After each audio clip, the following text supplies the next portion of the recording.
영을 위한 하나님의 말씀입니다. 하나님과 친해야 돼요. 친하면 뭐든지 되는데 안 친하면 너 누구 이렇게 하니까. 그죠? 친해야 됩니다.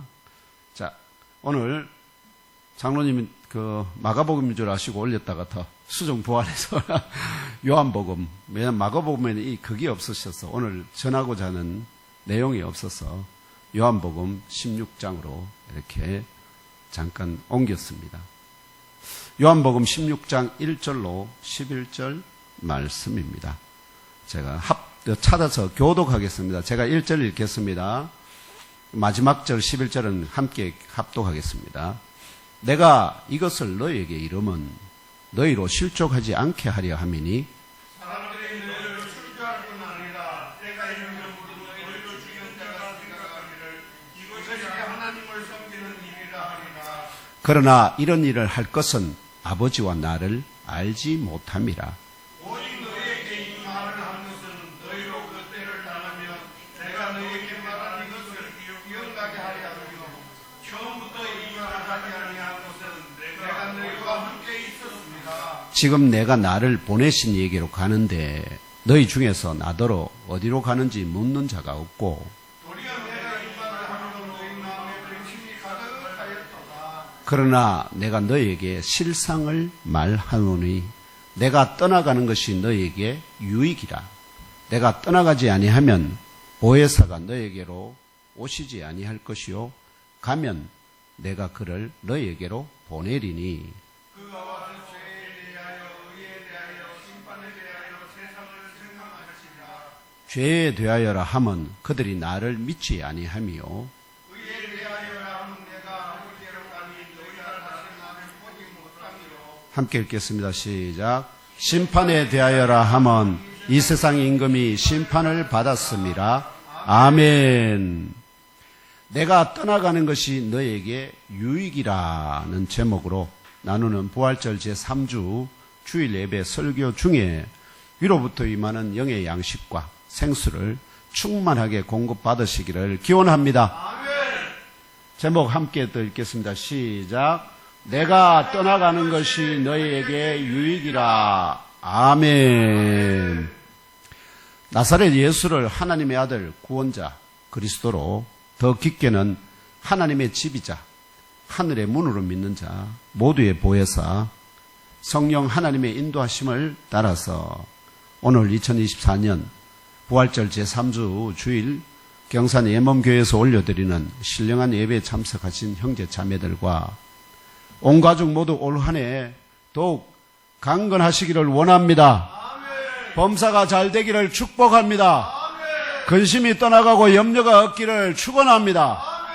주 하나님의 명령에 무조건 예수로 응답하시는 아브라함 같은 믿음의 의인들로 장성하시기를 부활성천하신 주 예수 그리스도 이름으로 축복합니다. 지난 주일에 우리들이 함께 상고한 하나님의 말씀 마가복음 16장이 증언하는 바는 나사렛 예수께서 무덤에서 제3일에 다시 살아서 부활하신 후에 택한 11사도와 제자들에게 보이셨기 때문에 그 부활의 실체를 본 증인들이 많습니다. 그렇다면 여러분들 증인이 몇 명이나 되는지 아세요? 예수님의 부활을 보신 증인이 몇 명이나 될까요?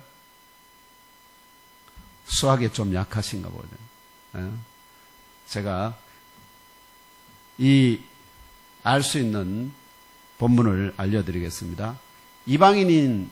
이방인의 사도인 바울은 우리같이 부활하신 나사렛 예수를 직접 보지 못한 고린도 교회에 지체된 이방인 성도들에게 보낸 첫 번째 편지에서 부활의 증인이 500여 명이 넘는다고 증언합니다.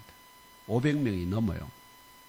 고린전서 15장 3절로 8절을 함께 읽으며 알아봅시다. 시작. 내가 받은 것을 먼저 너에게 전하였노니 이는 성경대로 그리스도께서 우리 죄를 위하여 죽으시고 장사 지낸 바 되셨다가 성경대로 사흘 만에 다시 살아나사 게바에게 보이시고 후에 12 제자에게와 그 후에 500여 형제에게 일시에 보이셨나니 그 중에 지금까지 대다수는 살아있고 어떤 사람은 잠들었으며 그 후에 야고보에게 보이셨으며 그 후에 모든 사도에게와 맨 나중에 만삭되지 못하여 난 자 같은 내게도 보이셨느니라. 아멘. 여기 이 본문을 기준으로 하면은 대략 12제자 12명, 그리고 일시에 500여 형제, 그리고 주의 형제 야고보, 아시죠? 예수님의 동생 말하는 겁니다. 예수님의 동생 야고보가 있습니다. 야고보, 그리고 사도 바울, 이들만 합해도 514명인데 여기 이름이 포함되어 있지 않은 사람이 누구냐면은 예수님을 가장 먼저 새벽에 본 막달라 마리아, 여인들의 이름이 다 빠져 있어요, 여기에.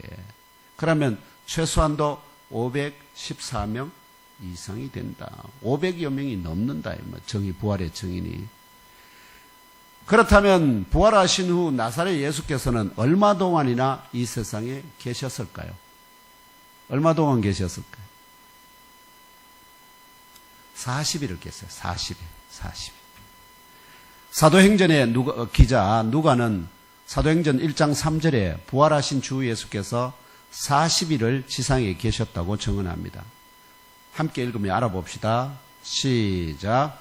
그가 고난 받으신 후에 또한 그들에게 확실한 많은 증거로 친히 살아계심을 나타내사 40일 동안 그들에게 보이시며 하나님 나라의 일을 말씀하시니라. 아멘. 부활하신 후 며칠 계셨다고요? 40일.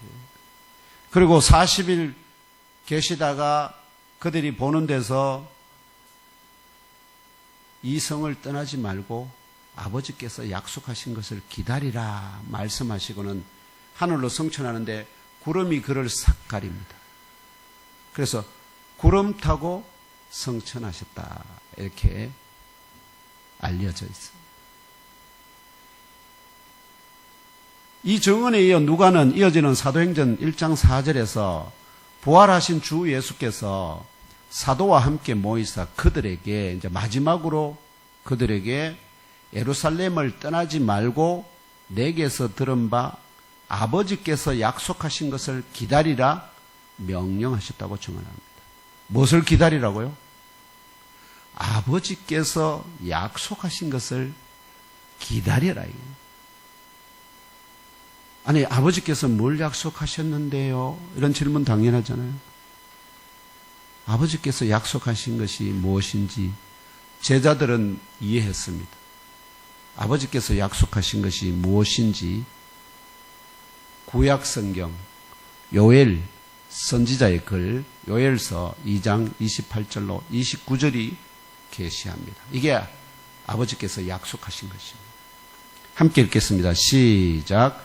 그 후에 내가 내 영을 만민에게 부어주리니 너희 자녀들이 장래 일을 말할 것이며 너희 늙은이는 꿈을 꾸며 너희 젊은이는 이상을 볼 것이며 그때 내가 또 내 영을 남종과 여종에게 부어줄 것이며 아멘.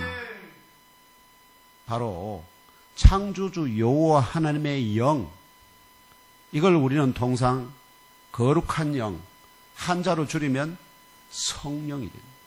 이 성령을 부어주시겠다는 약속을 예수님 오시기 대략 500년 전에 하셨어요. 요엘서. 아시겠죠? 이 약속을 한 지가 얼마나 전에 지났다고 세월이? 500년이나 지났어요. 500년이. 500년이 지난 이 약속을 성취할 때가 지금 어떻게요? 왔다는 것입니다. 아버지께서 약속하신 그거 500년 전에 약속하신 거 지금 부활 성천하신 후 며칠 만에 이루어지느냐? 열흘 후에 이루어집니다. 열흘 후에. 50일. 그래서 그걸 예수님이 부활한 때로부터 시작해가지고 50일 딱 되는 때거든요. 그걸 무슨 절이라고 한다고요? 오순절이랍니다. 오순절 성령 강림. 이 성령을 부음받은 자녀들이 무슨 일을 하느냐? 장래 일을 말할 것이며 뭐 한다는 거죠? 장래 일을 말하는 게 뭡니까? 예언하는 거예요. 예언. 누가요? 어린 자녀들이, 얼라들이 뭐 한다고요? 예언을 한다는 거예요. 성령의 기름 부음을 받은 얼라는 예언을 하는 능력을 받는다. 비록 늙은이라 할지라도, 우리가 지금 여기 연배가 대략 지금 평균 연령이 거의 지금 아마 거의 70대죠? 예, 70 가까이 돼 갈 겁니다. 그런 늙은이라 할지라도 성령을 부음받으면 거룩하고 원대한 꿈을 꾼다. 거룩하고 원대한 꿈을 꾼다니까. 성령의 기름 부음을 받으면. 성령을 부음받은 젊은이는 이상을 봅니다. 곧 환상.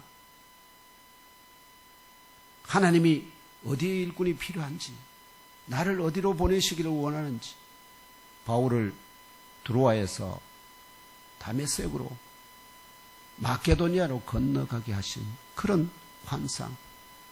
천사가 내게 오는 것을 보는 환상. 그런 이상을 보게 하신다. 무엇을 기름 부음만 받으면? 하나님의 거룩한 영, 성령을 기름 부음 받으면.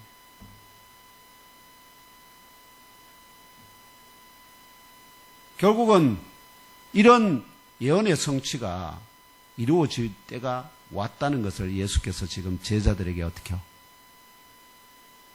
알게 하시면서, 그래서 그것이 성취될 때까지 예루살렘 성을 떠나지 말고 기다려라.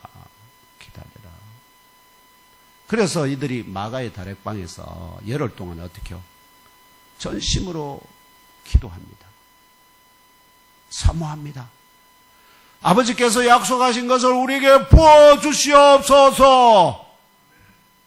이 시간 우리 가운데 아버지께서 약속하신 것이 부어지기를 원합니다. 이러한 영적인 권능을 부여받아야, 아시겠죠? 이 영적 권능을 부여받아야 예수께서 마가복음 16장에서 뭐라고 했었습니까? 온 세상에 다니며 만민에게 복음을 전파하라. 이 증인의 삶을 성공적으로 살아낼 수 있기 때문에, 이 능력이 없으면 어떻게 해요? 말하려 하다가도 입이 주저 망설여져서 못하고, 어디 가려다가 막 조금만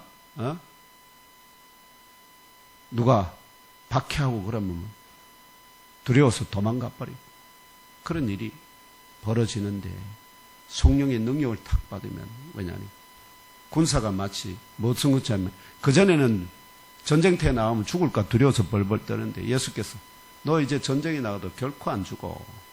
전쟁터에 나가는 군인에게 가장 용기를 주는 말은 뭘까요?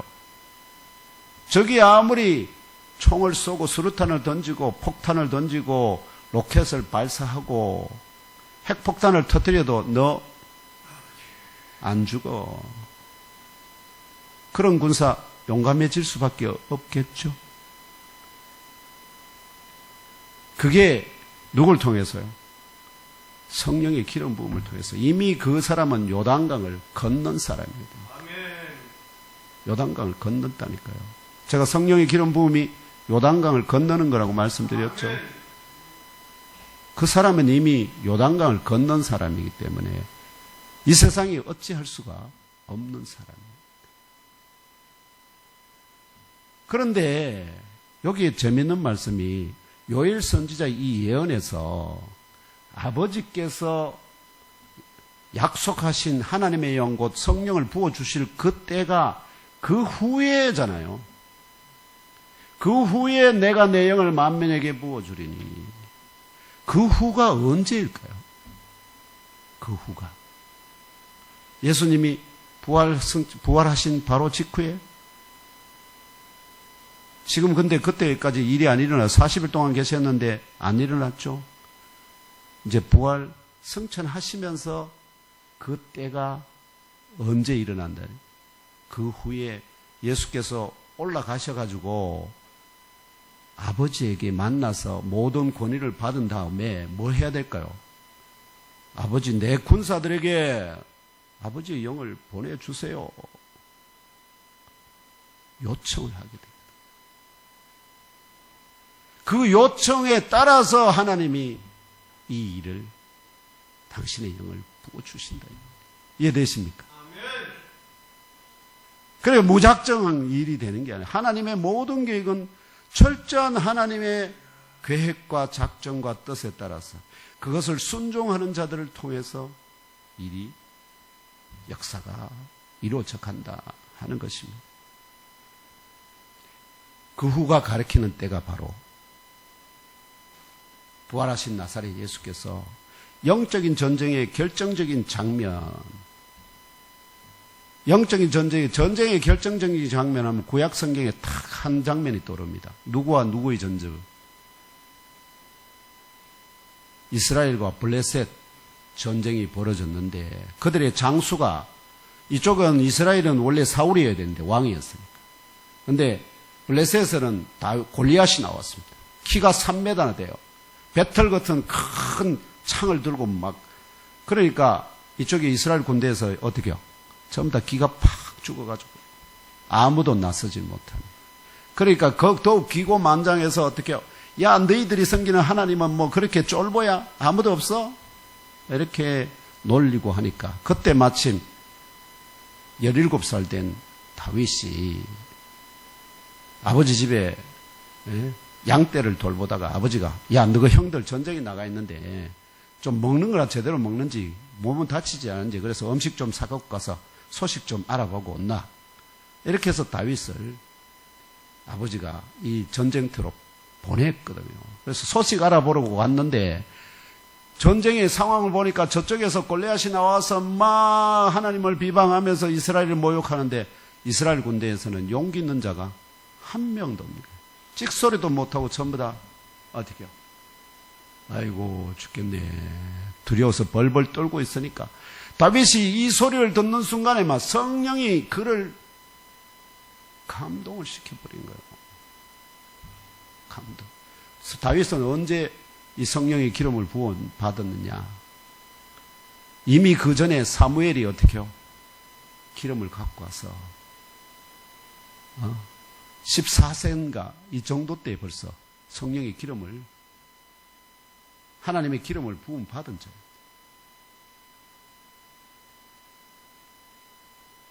이 소리에 다윗이 제가 나가겠습니다.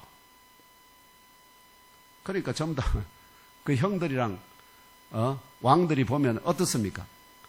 17살 아직 전쟁이라고는 해본 적도 없는 야가 지금 전쟁터에 아버지 심부름 왔다가 갑자기 자기가 막 골리앗과 대적하는 대장이 돼가지고 나서겠다고 이러니까 전부 다 비웃을 수밖에 없잖아요. 그럼에도 불구하고 다윗이 나를 보내라 계속 요청하니까 그래서 어떻게 해요? 사울 왕이 할 수 없어가지고 그러면 내 갑옷 좀 입고 가라. 근데 사울 왕은 갑옷이 덩치가 크거든요. 다윗은 아담한 체격인데 이 갑옷을 입혀놓으니까 걷지도 못하고 움직이지도 미래가는 안 되겠습니다. 그냥 전 맨몸에 가겠습니다. 그러면서 다윗이 준비한 건 뭐였을까요? 물맷돌 5개. 우리나라하고 우리 새총과 다르게 여기 가죽의 그거에다가 요 끈을 연결해서 뱅뱅뱅 돌리다가 끈 하나를 탁 놓으면 날아가는 게 이게 물매거든요. 그 물맷돌 5개를 탁 주어서 자기 호주머니 딱 넣고는 그 앞에 달려갑니다. 그리고는 골리앗의 무장을 완전 무장을 했기 때문에 창이나 칼로 그를 죽일 수 있는 방법이 없어요. 골리앗이 유일하게 틈이 나와 있는 곳이 어딜까요? 이 눈 봐야 되잖아요. 양쪽 눈. 그리고 완전히 이 눈까지 다 덮으면 위에가 안 보이니까 전투하는데 불편하거든요. 그러면 요 이마 정도까지는 눈하고 이마 여기만 딱 나와 있거든. 그러면 유일하게 타격할 수 있는 것이 딱 한 군데가 여기 임합니다. 이 눈과 아시죠? 이 양눈과 이 이마 사이 여기에 물맷돌을 정확하게 날려서 타격을 결국은 골리앗이 쓰러지게 되고 그리고는 달려가서는 그의 칼을 뺏어서 그의 목을 쳐서 결국은 전쟁을 승리하게 됩니다. 자, 이게 지금 상황이 어떻게 돼 버렸을까요? 그동안 블레셋에 그거에 눌려가지고 이스라엘 군대가 막 꼼짝도 못하고 있다가 갑자기 다윗이 블레셋의 그 대장을 이기고 나니까 막 이스라엘 군대가 갑자기 어떻게 됐을까요? 용기 백배해서 무기를 들고는 미친 듯이 다 달려갑니다. 블레셋 진영을 향해서. 그때부터 적에 대한 어떻게요? 전투가 결국은 누구의 승리로 끝났을까요? 이스라엘의 전쟁의 승리로 끝났습니다. 이 사건으로 말미암아서 어떻게 됐을까요?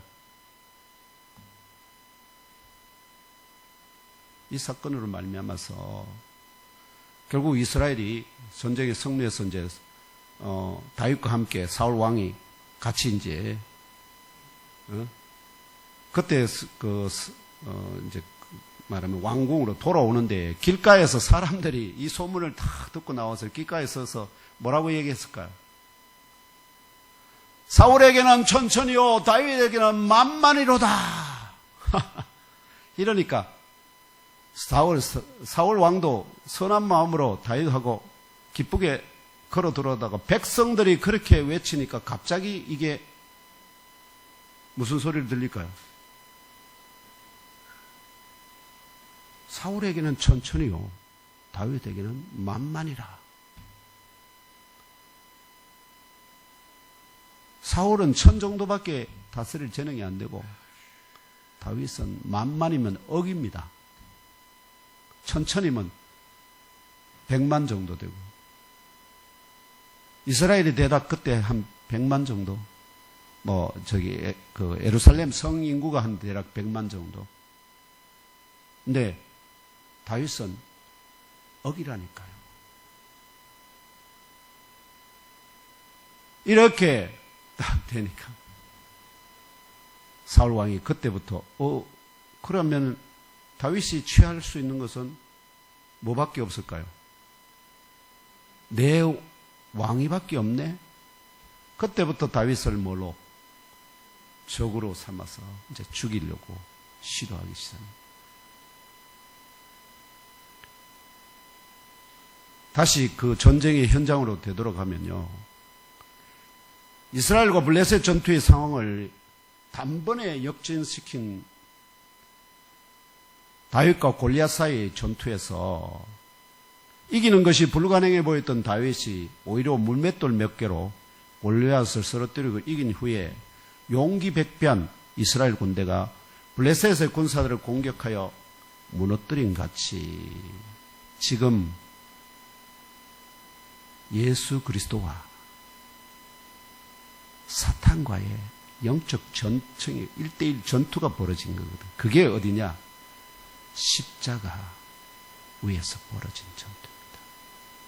그래서 십자가 전투에서 마치 그리스도가 죽으심으로 패배한 것 보였는데 3일 만에 다시 사망을 이기고 다시 살아나 버리니까 누가 이겼을까요? 그리스도가 이긴 거예요. 그리스도가.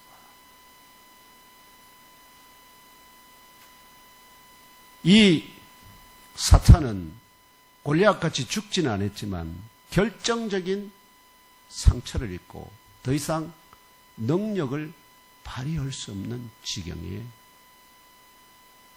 처하게 됩니다.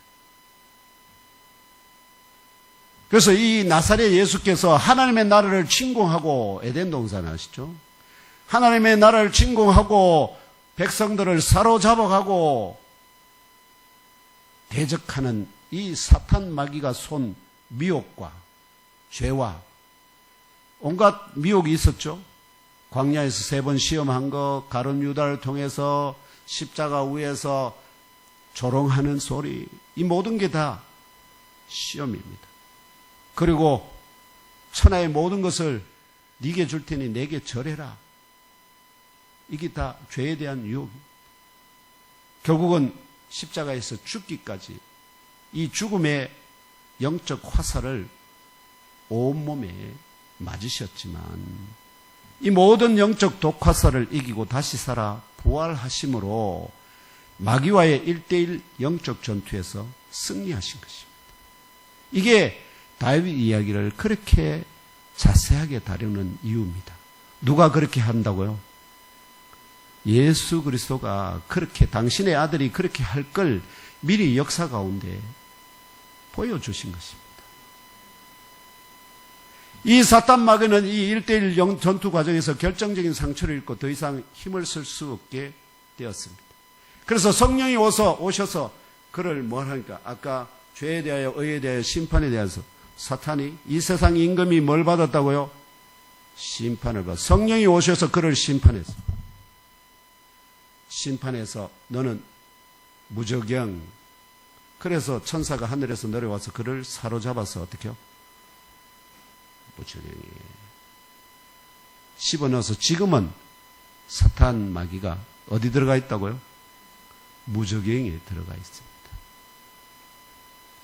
그래서 요한계시록이 이것을 정언한 바입니다. 하나님이 정하신 때에 사로잡히고 쇠사슬에 매인 채 무저경에 1000년 동안 갇히게 된 것입니다. 여기서 1000년은 단순히 우리가 말하는 1000년이 아닙니다. 언제까지요? 하나님이 이를 풀어낼 때까지. 그때를 1000년이라는 말. 왜냐하면 1000이라는 숫자가 가장 큰 자연수이기 때문에 하나님이 계획하신 시간에 가장 최대한 그를 구속해놨다가 마지막 결정적인 상황에 그를 다시 한번 어떻게요? 풀어냅니다. 그때까지가 사로잡힌 때부터 마귀가 풀려나는 때까지를 무슨 왕국이라 한다고요? 1000년 왕국이라. 그 동안에 예수께서는 어떻게 되셨다고요? 하늘로 부활 성천하신 다음에 영원히 계신 분 앞에 다니엘서가 예언하듯이 나아가서 그분으로부터 보이는 세계, 이 세상, 보이지 않는 세계, 영적인 세계, 이 모두를 통치하고 심판할 수 있는 왕으로 등극해서 통치하는 기간이 바로 무슨 왕국이라고요? 1000년 왕국이에요. 1000년 왕국. 그래서 이 땅에서 1000년 왕국이 아니라 보이는 세계와 보이지 않는 세계 전체를 통치하시는 기간이 1000년 왕국이다. 그래서 이 사람들은 이 땅에서 예수의 통치가 분명히 보이지 않으니까 뭐라고 한다고? 이게 1000년 왕국인지 아닌지 말이 많습니다. 그래서 전천년이고 후천년이고 쓸데없는 말들이 많이 생겨요. 온갖 설들을 퍼뜨려냅니다. 성경은 명백하게 얘기합니다. 사탄이 잡힌 때가 천년왕국의 시작이요. 사탄이 놓이는 때가 천년왕국의 끝이라고요. 요한계시록이 그걸 분명하게 얘기하는데도 뭔 딴말이 그렇게 많은지.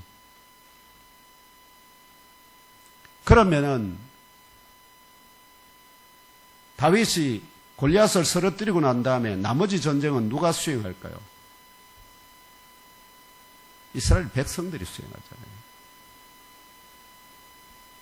1대1로 전투에서 이기는 것으로 총사령관은 역할을 다 했어요. 총사령관이 이 조그만 군사들 잡아가지고 죽이려고 쫓아다니는 그 모습이 이상하지 않습니까? 이상 안 왔어요?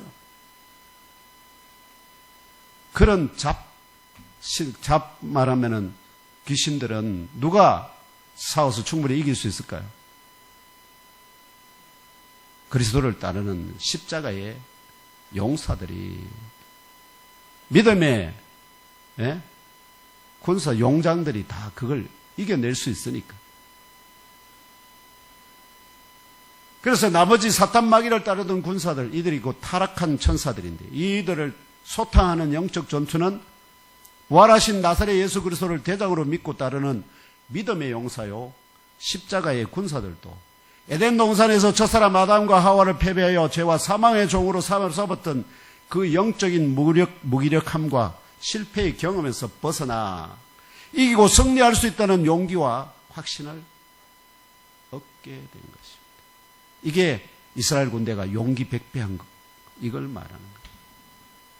이길 수 있다고 믿습니까? 아멘. 이렇게 나머지 영적 전투는 누구에게? 그의 군사들에게 맡기는 것이 바로 창조주 여호와 하나님의 영원한 작정이요 뜻인 줄 믿습니다. 아멘. 그러므로 이러한 남겨진 영적 전투에서 대장 되신 그리스도와 같이 이기고 승리할 수 있도록 나사렛 예수께서 자신의 뒤를 따르던 제자들, 곧 믿음의 용사요 십자가의 군사들이 훈련을 통하여 갖추어 있게 하신 영적 무장이 무엇일까요? 왜냐하면 영적인 무장이 되어야 싸울 수 있으니까. 바로 에베소서 6장이 정언하는 바 하나님의 전신갑주입니다. 없습니다. 네네, 그 그림표는. 이게 로마 군인의 1세기 바울이 말하는 하나님의 전신갑주, 즉 로마 군인을 지금 모델로 삼아서 얘기하는 거거든요. 첫 번째, 진리의 허리띠를 띠라. 허리는 여기서 힘이 다 나옵니다. 그래서 허리가 의롭지 못하면 아시겠죠? 진실이 아니면은 이 허리는 부실하면은 그건 힘을 못 씁니다. 항상 성도는 뭐에? 진리에 입각해서 모든 것을 행해야 됩니다. 그래서 진리의 허리띠를 띠고 의의 호신경, 심장이 앞에 있죠? 이 갑옷, 호심경입니다. 의의 호심경, 그리고 평안의 복음이 준비한 것으로 신을 신으라. 그리고 믿음의 방패를 가지고 구원의 투구를 쓰고, 그러면 완전 무장한 군사입니다. 그런데 이거는 전부 다 방어적인 무기들입니다. 그죠? 전부 다 방어적입니다. 나머지 하나 공격적인 무기가 있는데 바로 그가 든 뭐죠? 칼입니다. 성령의 검입니다. 성령의 검. 이 성령의 검이 뭔지 아십니까? 거기서 이어서 에베소에서 바로 말하는 것이 성령의 검 곧 하나님의 말씀입니다. 여러분, 성경 열심히 이 성경이 전체 내용을 달달달 외우고 언제든지 필요한데 말을 쏟아낸다고 해가지고 그게 검이 될까요? 아닙니다. 다 알 수도 없고요. 기억할 수도 없고 때에 맞는 말을 나는 한다고 하는데 그게 오히려 분란을 일으키고 오히려 상대를 말하면은 나를 시험하나? 이렇게 오해하고 곡해하고 다 만듭니다.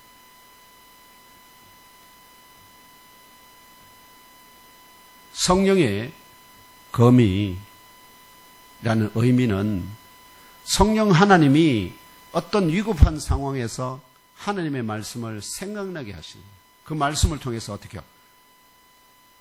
다시 힘을 얻게 하시는 거예요. 그 말씀의 참 의미가 무엇인지를 깨달아 알고 믿게 하시고요. 말하게 하시는 하나님의 말씀이 바로 성령의 검입니다. 누구의 그걸 따라서요? 성령이 나에게 내 영의 역사에서 말하게 하시는 그것이 곧 성령의 검이지 하나님의 말씀이 무조건 성령의 검이 되지 않습니다. 오해하면 안 됩니다. 아시겠죠? 그래서 성령의 검이라고 말씀하는 건 성령이 내 안에 나를 통해서 말씀하시는 하나님의 말씀, 그것이 곧 성령의 검입니다.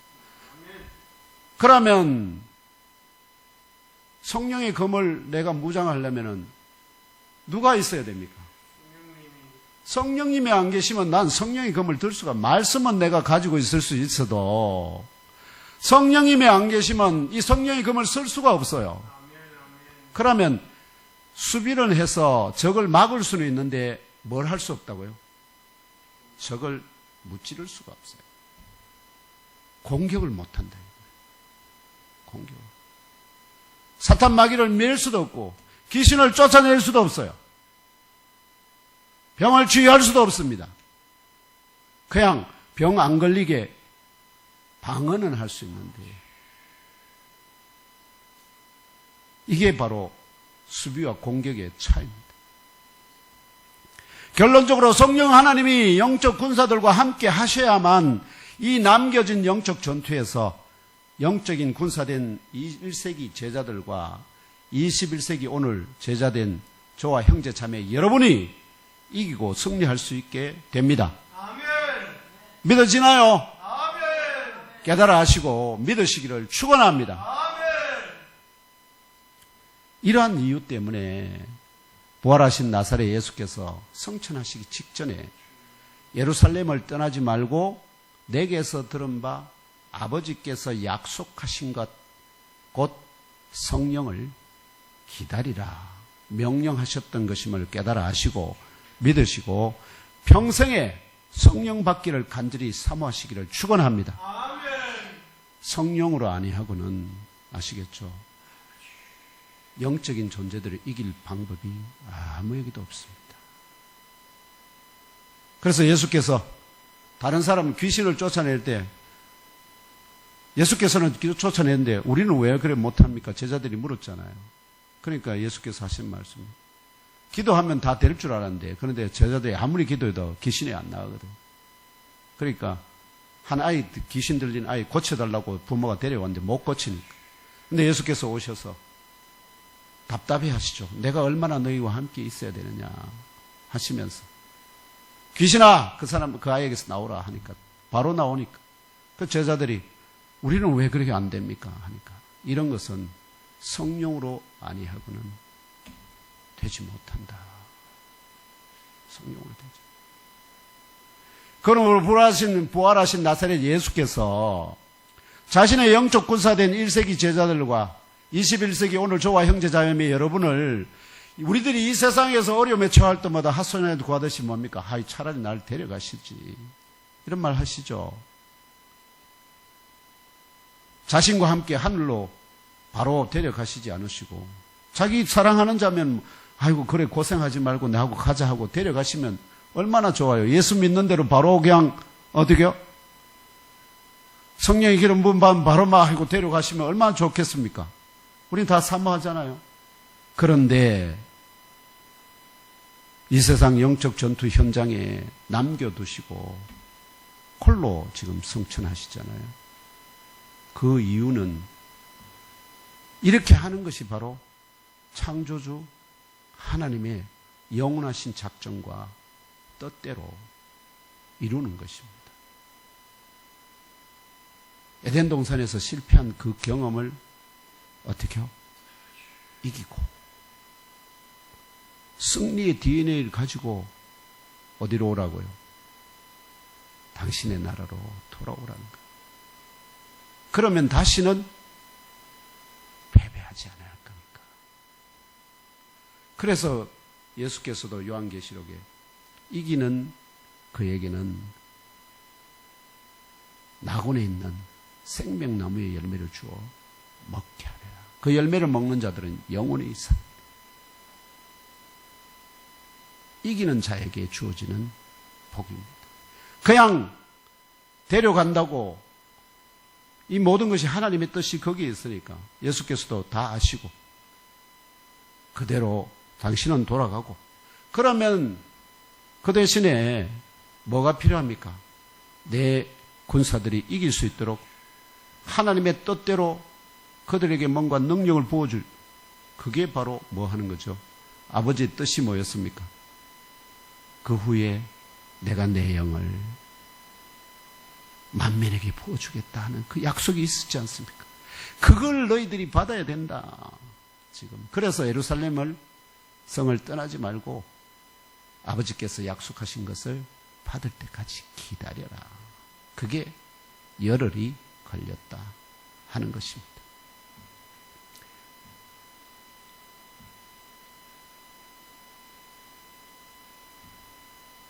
이 3년간에 나사렛 예수께서는 그럼 이 말씀을 언제 하셨을까요? 나사렛 예수께서는 하나님 아버지의 영원한 작정과 뜻 가운데 영적인 군사들에게 넘겨질 이 영적 전투에서 자신의 군사들이 이기고 승리하기 위해서는 반드시 하나님의 아버지께서 약속하신 성령을 받아야 한다는 진리를 다 아셨기 때문에 3년간의 공생에 부활하신 후에 말씀하신 게 아닙니다. 어떻게요? 3년간의 공생에 살아계시는 동안에 그 사역이 끝나갈 때쯤 그때 이르러 미리 오늘의 말씀 바로 앞에 요한복음 15장과 16장을 제자들에게 계시의 예언으로 선포하셨던 것입니다. 오늘 말씀의 1절에 요한복음 1장 주 예수께서 요한복음 15장 특히 26절 27절의 진리가 뭐냐니까 내가 아버지께로부터 너에게 보낼 보혜사 곧 아버지께로부터 나오시는 진리의 성령이 오실 때에 그가 나를 증언하실 것이요 너희도 처음부터 나와 함께 있었으므로 증언하니라고 드러내어 말씀하시는 이유가 무엇인지 제자들에게 16장 1절로부터 가르치기 시작하십니다. 그 이유는 첫째 바로 너희로 실족하지 않게 하려 합니다. 왜냐하면 실족은 언제 일어나느냐? 예수를 믿고 열심히 따라가서 자기들이 그래서 이제 예수와 승리하면 그 승리의 영광을 함께 누리려고 하는데 부활하신 예수께서 40일 동안 자기 함께 계시다가 하늘을 홀로 승천해버리잖아요. 승천해버려. 그럼 제자들은 닭 쫓던 개 지붕 쳐다보는 개가 아닙니까? 그런 그들에게 뭘 약속하십니까? 아버지께서 약속하신 것을 기다리라. 그러면 나 없이도 너희가 어떻게요? 성령을 통해서 승리할 거야. 이걸 지금 말씀하시는 것입니다.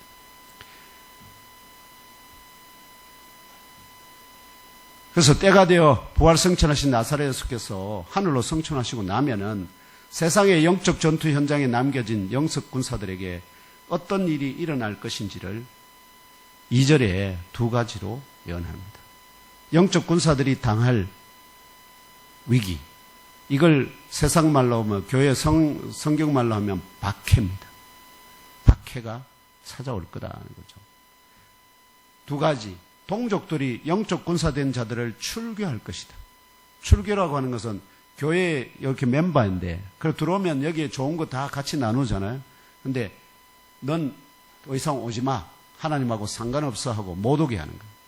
그러면은 어떤 일이 벌어지냐? 이스라엘 나라는 이 공동체가 전부 다 하나로 이 유대교를 중심으로 하나가 됐는데 그 유대교에서 출교된다 하는 말은 더 이상 너는 우리나라 사람 아니야.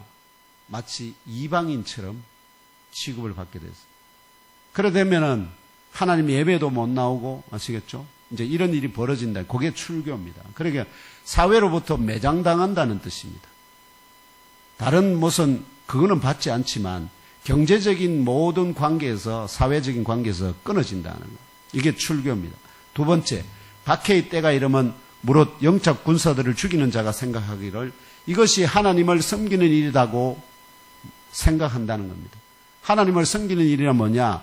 모세 율법대로 자신이 죄를 범하면 뭐죠? 짐승을 잡아서 자신의 피를 흘림으로 죄를 대속하잖아요. 대속하듯이 죽이는 자가 영적 군사들을 잡아 죽이는 것이 하나님을 섬기는 일이다 고 스스로 생각하고 또한 다른 사람들을 선동할 것이다 하는 것입니다. 그래서 3절에 이런 일을 할 것은 아버지와 나를 알지 못함이라. 아버지와 나를 알지 못하는 것은 육신으로 나를 아는데 뭘 모른다는 거지?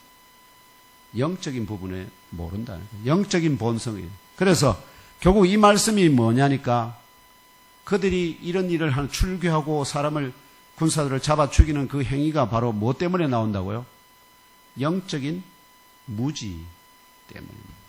이것이 바로 제가 말씀드리는 이처럼 영적 무지는 교만의 선봉이고 이 교만이 결국 그 이스라엘 나라를 어떻게 만들었죠? 패망의 길로 이끌고 말았습니다. 우리도 똑같습니다.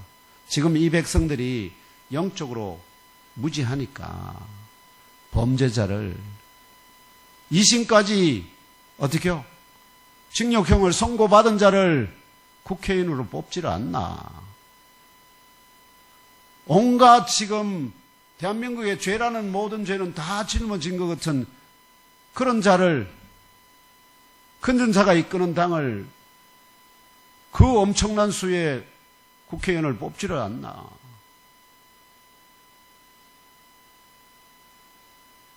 그런 게, 그럼에도 불구하고 부끄러움을 몰라요, 이 백성이. 그건 뭐 때문일까요? 영적으로 무지하니까 교만해지고요. 이 교만이 결국은 패망으로 이어지는데 그게 개인의 패망이 아니라 뭐까지도요. 왜냐하면 50%가 넘는 백성이 지금 거기에 동의하고 있지 않습니까? 그러면 하나님이 이 나라를 의로운 나라로 계속 가져가야 될 이유가 뭐가 있을까요? 하나님 이유를 찾으셔야 되잖아요. 그 이유가 뭘까요?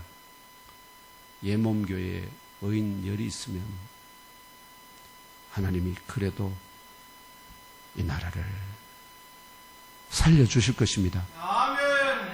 그렇기 때문에 여러분이 여기서 의인이 된다는 것은 최고로 이 나라를 위해서 충성스럽게 그 나라를 마치 독립운동, 독립투사처럼 이 나라를 지켜내는 정말 소중한 역할이라는 것을 기억하시기를 주님의 이름으로 축원합니다. 아멘. 그래서 예수께서 이렇게 말씀하시는 겁니다. 지금 내가 나를 보내신 얘기로 가는데 너희 중에 나더러 어디로 가는지 묻는 자가 없고 도리어 내가 이 말을 함으로 너희 마음에 근심이 가득한데 사실은 그게 아니고 내가 가는 것이 어떻게요? 내가 아버지께로 돌아왔던 너희를 떠나가는 것이 너희에게 뭐라? 유익이라. 너희에게 더 유익하다. 왜냐하면 내가 함께 있을 때는 예수님은 육신을 가지신 분이니까 한계가 있는데 성령은 어떻게요? 성령은 모든 사람에게 동시에 다 능력으로 역사하실 수 있거든요. 지금 세계에 10억에 되는 성도들을 다 뭐 하나로 그리스도의 한 몸으로 모을 수 있는 분이 능력을 가지신 분이 누구라고요? 성령 하나님이십니다.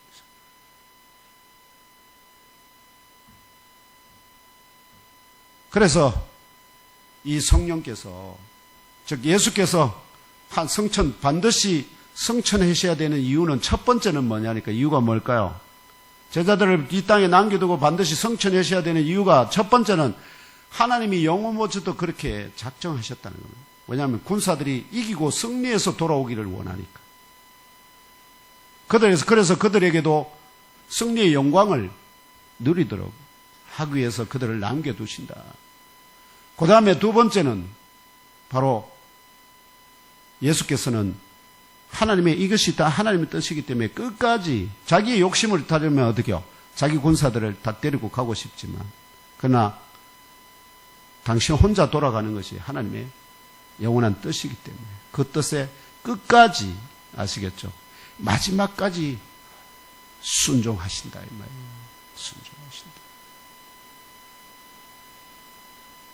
그래서 유익한 이유는 바로 진리에 내가 그래서 떠나가지 아니하면 보혜사 곧 진리의 성령이 너희에게 오시지 아니할 것이요 가면 내가 그를 너희에게 보낼 것이다.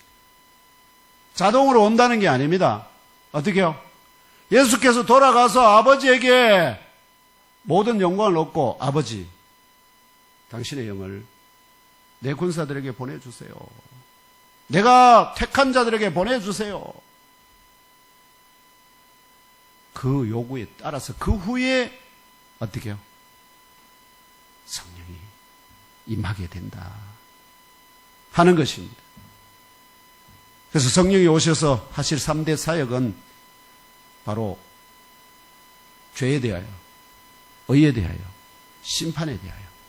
마지막에 심판에 대하여 하면 이 세상 임금이 심판을 받았다. 그가 뭐 하다고요? 사형은 아니지만 일단 구류, 무조경에 갇히는 정죄를 받아서 곧 집행이 되게 된다 하는 것을 암시하고 있습니다. 이제 말씀을 맺겠습니다.